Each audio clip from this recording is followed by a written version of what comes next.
Good morning, everyone. Welcome to this session's America Through the Eyes of Ms. Lim Hwee Hua. And we are here at AmCham Singapore Live. We actually, as you might be able to see if you're joined on Zoom, we have an audience in person with us today, which is super exciting always to be able to have people in the room with us. But we still love you all, those of you who are joining via LinkedIn Live, so we'll be able to have that conversation with you as well. But before we get started, I really have to recognize a very important occasion that happened this week in Singapore. Some of you may already know, Singapore swore in its fourth Prime Minister this week on Wednesday. So I wanted to thank and congratulate Prime Minister Lawrence Wong for continuing to serve Singapore, and also the American business community is so grateful for all of the commitment and collaboration over the past many years with Prime Minister Wong, and to also thank Senior Minister Hsien-Hsien Lei for also having been a wonderful supporter of such things as the U.S.-Singapore Free Trade Agreement. So looking forward to many more years of prosperity for Singapore. Now, many of you may be aware that this whole series started because what we're looking for is good, constructive feedback. As you know, in the course of my job, I often get lots of feedback from people who want to tell me what they think about the United States of America. So I'm like, okay, fine. You want to tell me? I'm willing to listen. But at the same time, why don't we make this into a conversation? And so today we have Ms. Lim Hwee Hua, who is a former member of parliament, and I will go through some of her many accolades, but not all, or we'll just spend all day talking about her accolades because we really want to hear from her directly about America through her eyes. But first, let me just briefly introduce her. Her connection to the United States is through the University of California at Los Angeles. She graduated with an MBA in finance from the Anderson School of Management. And at the same time, last year in 2023, she received an award citation for meritorious service and from the People's Action Party, PAP, for many years of commitment as a member of parliament for Marine Parade GRC and Aljunied GRC. And if you don't know what GRC is, you gotta learn a little bit more about how everything's organized in Singapore. So for those of you joining from the United States, please do look that up. It's a good learning experience to understand how other countries' governments work. But I want to again highlight that Ms. Lim Hwee Hua, who has asked me to call her Hwee Hua, so don't think I'm being rude like a typical American. But Hwee Hua was also chairing the Public Accounts Committee back when she was an MP, and also was Minister of State and then promoted to Senior Minister of State for Finance and Transport. So the kind of insights we're going to get from her today is going to be amazing. The other thing is she has spent, of course, many years supporting women in leadership. And as when she was minister in the Prime Minister's office, she also chaired the PAP Women's Wing, where she strengthened women's ground activism. And as you can see over the decades, women's rights and women's position in society here in Singapore has evolved. And we're very, very proud of how women have taken leadership in all aspects of society. And we may touch upon that today. So since now I've gone through only a small smidge of your bio, but I think we had a student, I have to share the story. We had a student who signed up for this session who was so delighted that they could listen in. The student said, when I grow up, I want to be Mrs. Lim Hwee Hua. So that's kind of what we're looking for today. When we grow up, we want to be you. And, what's your experience been like, but particularly, what's your experience been like with the United States? What's America through your eyes? Sorry. I think America represents many things.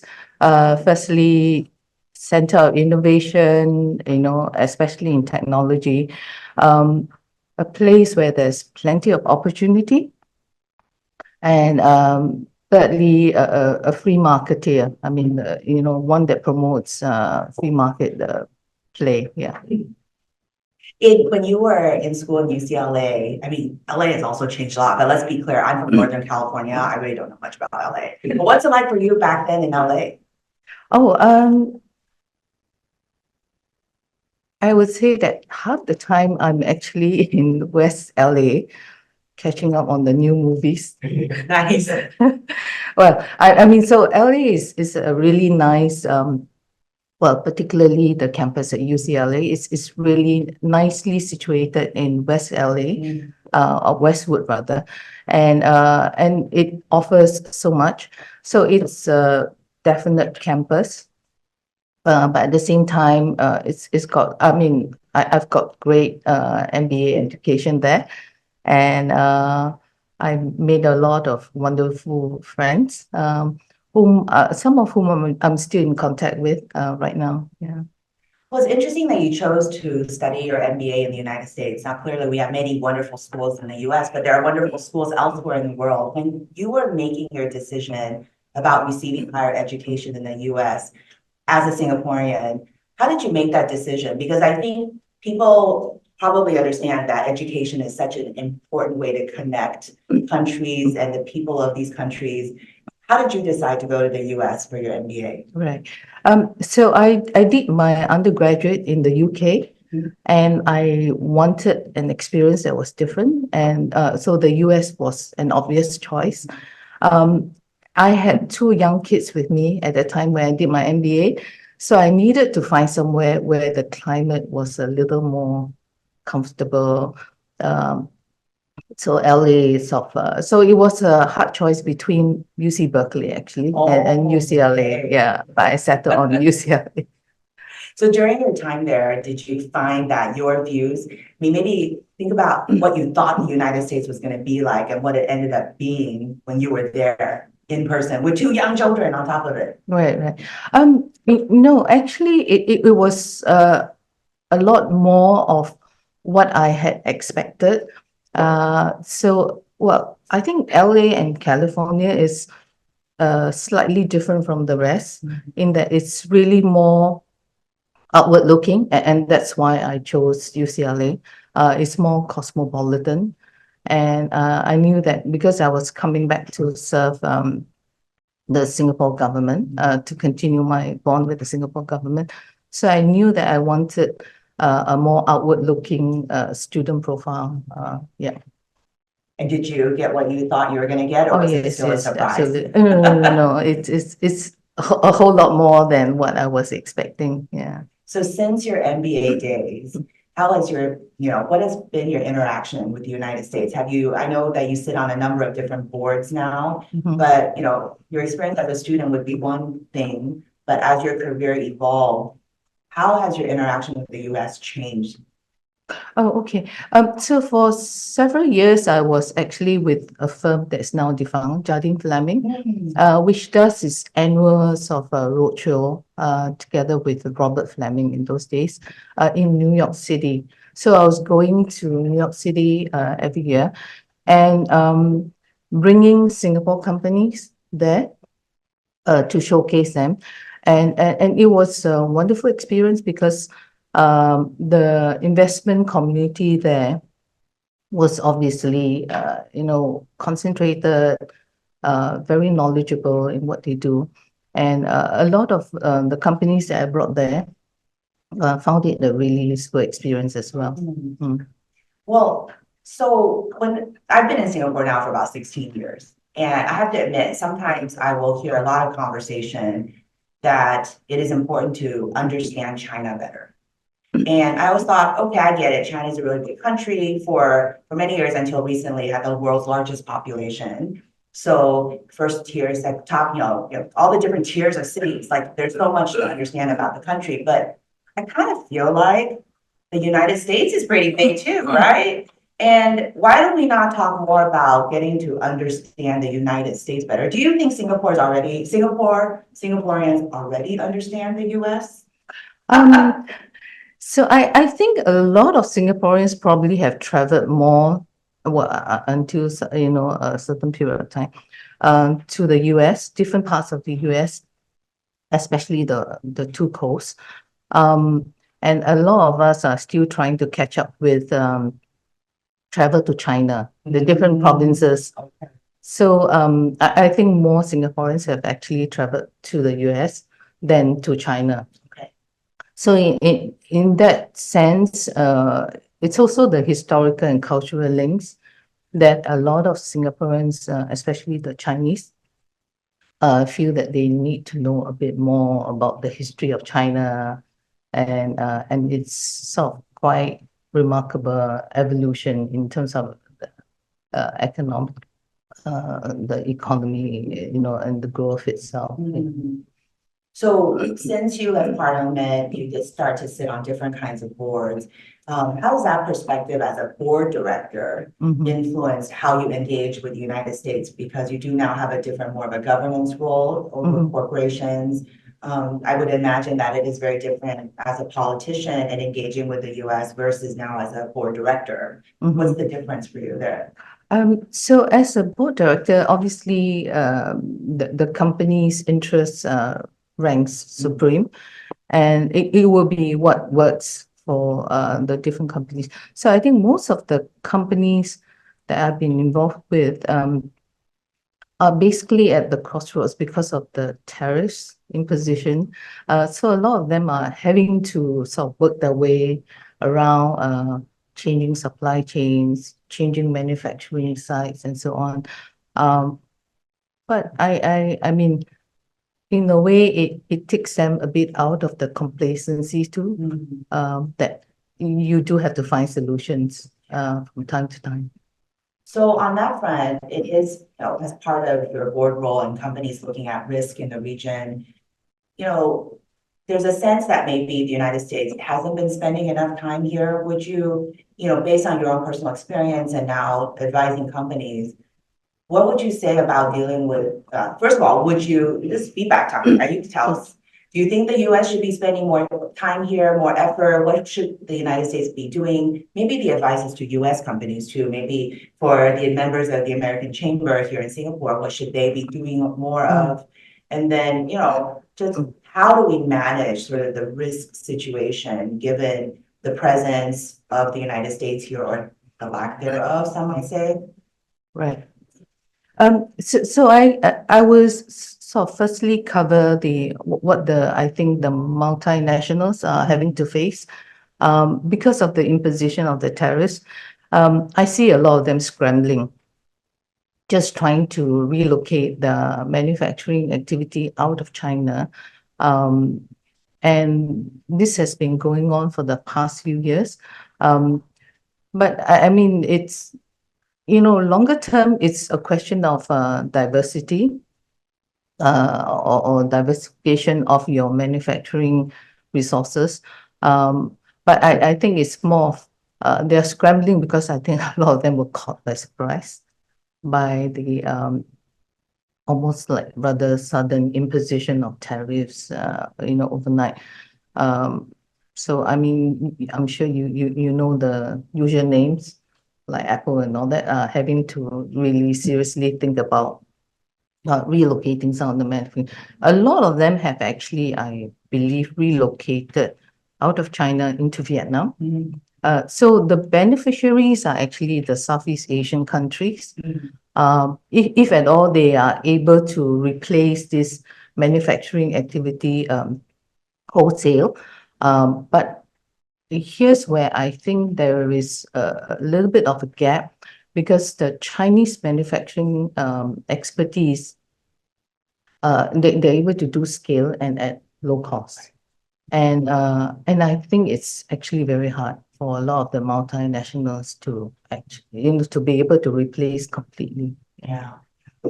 So on that front, I wanted to bring up your books, which is, I don't know where you found time to write these amazing books because they're so well researched. The first one, which I picked up some years ago, when I was in my corporate role, I was responsible, and I have to say I was quite a failure at it, for forming public-private partnerships. And so one of the books that was recommended to me was this one by Ms. Lim Hwee Hua called Government in Business, Friend or Foe.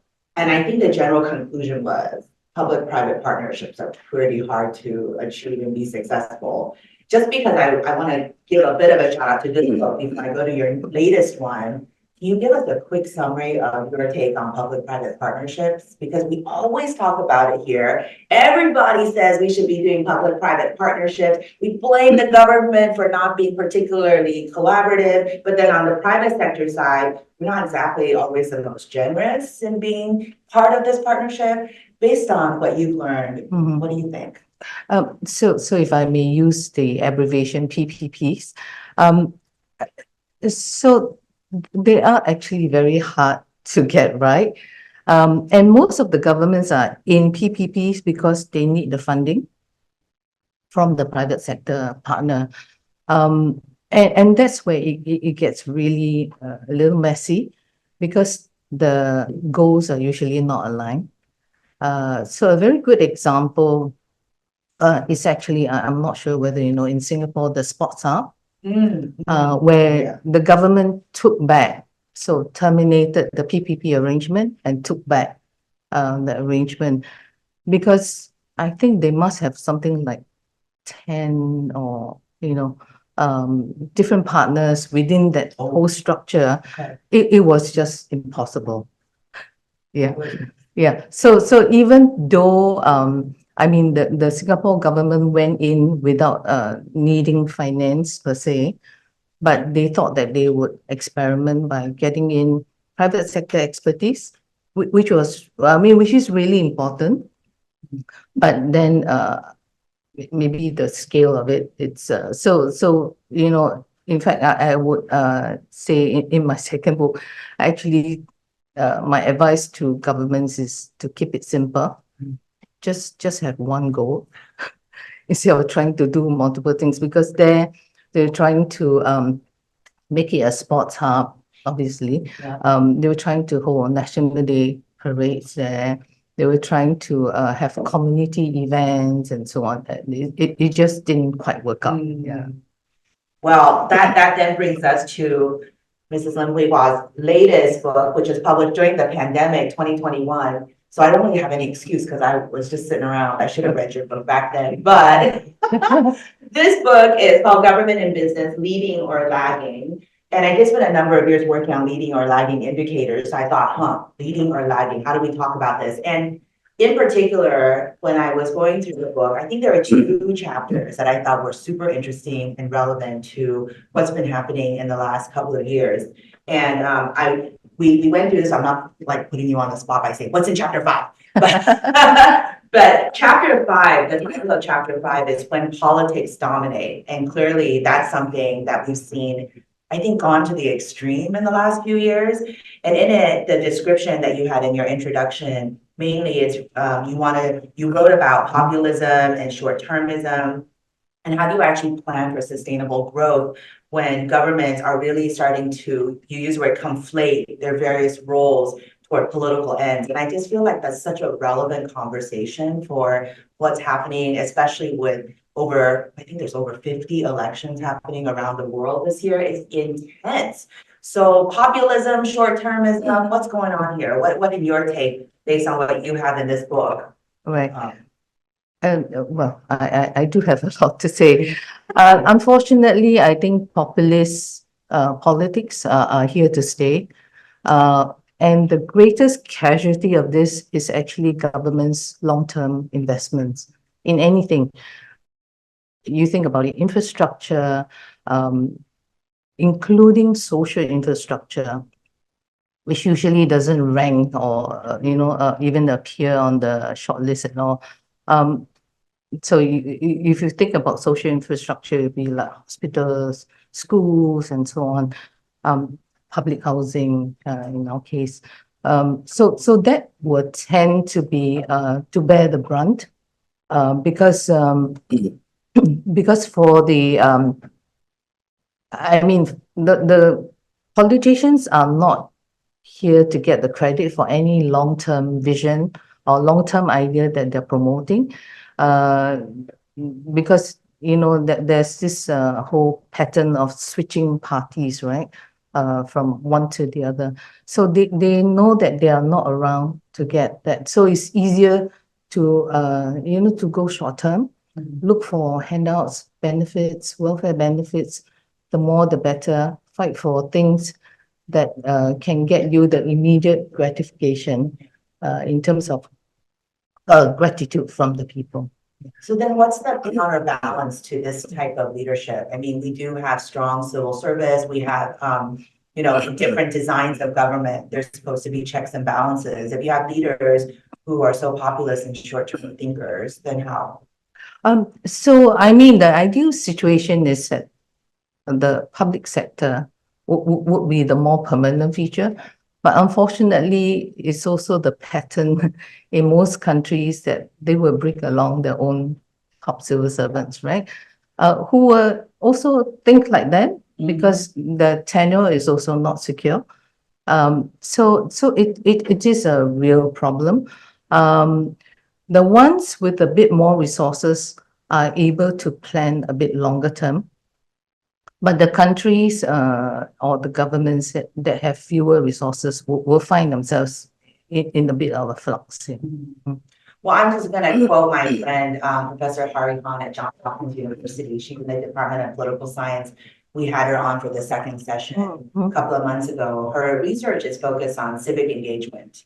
And in fact, she has come to Singapore to advise some of the organizations here about just how to generate public interest in certain activities, like for, taking care of one's own health, right? That's a big one where you need people to be personally engaged. But even in this sense, and I'm not gonna make you, if you'd like to comment, you can, but I won't make you. But I just wanna, my personal opinion is one of the checks and balances to be the citizens because they govern us. And so in any country, we need to have a voice in whatever format that is appropriate. Yeah. Well, certainly, especially in the area of healthcare. So as you know, in Singapore, we have an aging population and it's aging a lot faster than we were expecting. So the health minister is trying his level best to get everybody to be responsible for their own health. It takes a lot of it because Singaporeans are so used to saying, so what's the government doing about this? Okay, we have an aging population, so what is the government? No, it's your own responsibility to be, to take care of your health, your own health, to adopt a healthier lifestyle and so on. So these are some of the things where active citizenry actually come to the fore. Yeah. Definitely. And it's very funny that saying the population's aging than we had expected. I feel like I'm aging sooner than I had expected too. It's quite depressing. Let's go on to chapter 7, which is around security and strategic considerations, because clearly in the United States, President Biden has used national security as one of the main reasons for making some of the decisions around tariffs, for example, when it comes to the chips. Semiconductors. So I wonder if in your chapter, you specifically write about the frequent use, that's your words, the increasingly frequent use of the national security or strategic argument to reject a foreign investment. And in your words, you said that actually can seem xenophobic. And so I thought that was also extremely relevant given, I suppose you wrote the book during the pandemic, so we started to see even more protectionism at that point in time. But I don't think it's gotten better. I think, in fact, maybe it seems in many cases gotten worse. So what is your current take after you've written the book in 2020? Right. So unfortunately, I see more and more countries and governments using national security as an excuse to reject a foreign investment. And this can range from, like, I think the famous recent one, Nippon Steel for US Steel, right? Again, national security reasons. So I think in the US, you have, is it CFIUS? So that, and then Australia has its own. Europe also has its own. Europe at one stage was trying to ward off Chinese conglomerates from buying up just about every business. So I think at some point, we need to encourage cross-border investment flow because that's how the world is optimized around capital flows. But if once these sort of impositions are in place, then that will slow down, and we will, in a way, get less of the benefits that will come from smoother sort of investment flows across borders. The last part about your books that I wanted to ask about was you are very good at addressing the needs of small businesses and startups because that's clearly the lifeblood of an economy. But at a place like the Chamber of Commerce, some people would say, but you only ever talk about or think about the big companies. And I want to tell whoever is listening to this, that's not true. So we care about you. We care about small businesses. In fact, we have programs running and we care about startups. And we're sitting in Singapore that has really done its level best to create a very encouraging and, enriching startup ecosystem. It's interesting to see where politics, security, and strategic considerations actually affect even the startups and the small and medium-sized businesses. Can you give us a little bit more about your thinking on this? Sure. I mean, there's one major difference between Singapore and the United States, and that's the size of the market. So the government realized very early on, and particularly when I was in government, I was championing this a lot, that unless we help the small and medium enterprises, they will never be able to get out of Singapore. Because, we are that small. So they will need a lot of help in terms of exploring overseas markets. And a lot of them, it's good enough for them to go into Southeast Asia for a start, and if they want to, they can expand elsewhere. But it's very, very hard. So the government therefore has a lot of schemes to either help with financing or with actual so Enterprise Singapore, I'm not sure whether you're familiar with that. But they actually have offices that help small and medium enterprises from Singapore to to help them source potential partnerships or clients and so on, and they are doing a really good job in terms of helping to facilitate, because a lot of the small and medium enterprises in Singapore actually are quite colloquial in the outlook, and they do need to move beyond to deal with markets that are quite different from Singapore, markets that may have a lot of different sources of friction in place. So they do need a lot of help. Yeah. So if you were to give, well, even big companies, I suppose, give some advice to companies big and small about what it's like to have do business in the United States, have American customers. Is there any top 3 tips you would give folks on the business front for engaging with the United States? Well, the first is that you can expect a lot of competition, because there will be no idea that's so unique to a Singaporean company.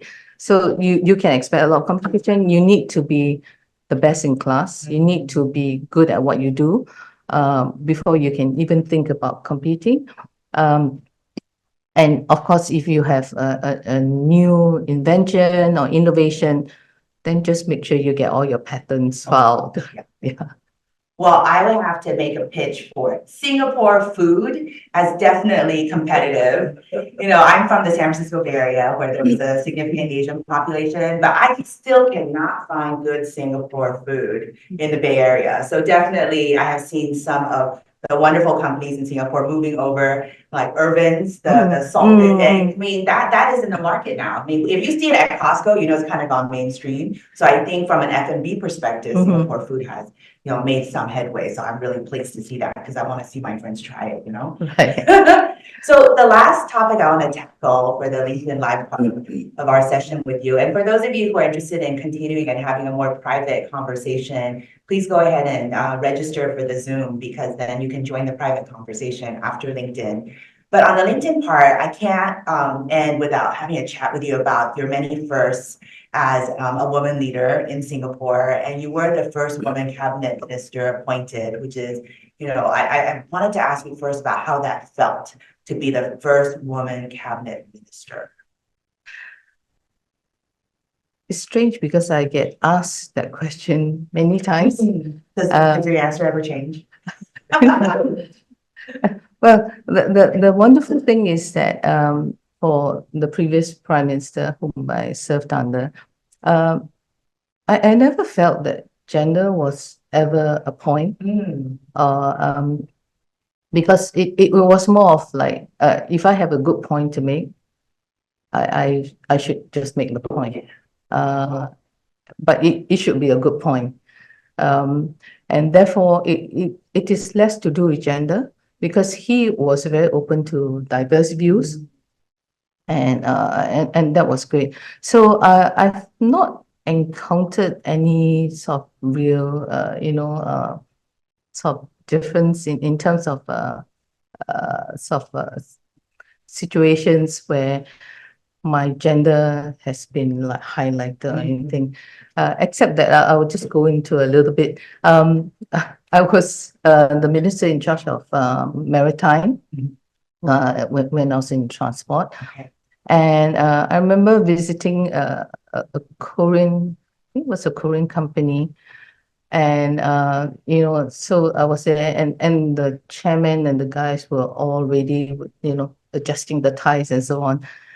And there I was approaching them, and they were not paying me attention because they were expecting a male, of course. But so I think this might be more relevant to countries where there are still stereotypes around, like what roles women can play. But certainly in Singapore, it's never an issue. Yeah. Well, that's the part that I think is fascinating, because having lived here for 16 years, I do notice that there's been increased activity, I believe, in the gender equality space. And for example, one of the organizations that I support is relatively new, at this point, 2 years already. It's Singapore Her Empowerment, She. And it's a wonderful organization, along with others like United Women Singapore. So I wanted to ask, because of course, in the United States, we have been fighting for, we as in people like me, okay? I know it's not everybody like me, but we've been thinking about equal rights amendment and all of the other topics that are so prickly around gender equality. When you look at the United States and you look at Singapore, I mean, what are your thoughts? I mean, what can we learn from Singapore in terms of pushing the gender issue forward in the US and making sure women have a seat at the table and women are included in the economy?